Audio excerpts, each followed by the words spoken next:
My name is Molly Segal. I'm a painter. I live in LA.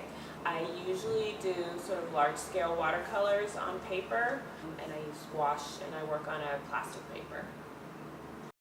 We've been friends with the artist for a couple years.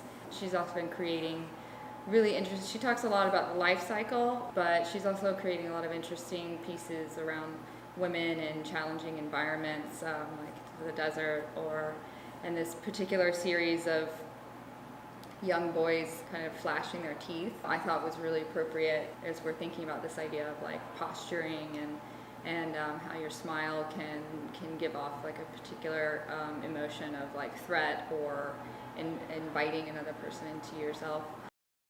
I was a little nervous at first about being in a show about mental health, just because I don't always necessarily think about that in terms of my work. But she really resonated with them, and I could totally see how they would sort of be seen as that one. The big piece, the cactus piece, I think for sure is about, you know, the ways that we get comfortable with discomfort.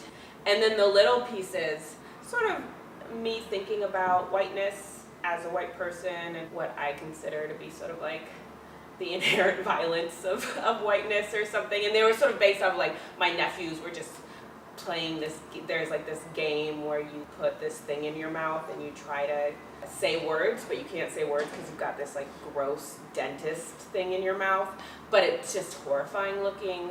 And I was like, I need to take some pictures right now. And then I sort of started sourcing material, and I'm still working it out, but I think it has to do with sort of ideas about who gets to be innocent a little bit. But then the ways that I made it made sense with this show is that I also think about the ways in which mental health are talked about on sort of like when a white kid shoots up a school, that's a conversation about mental health.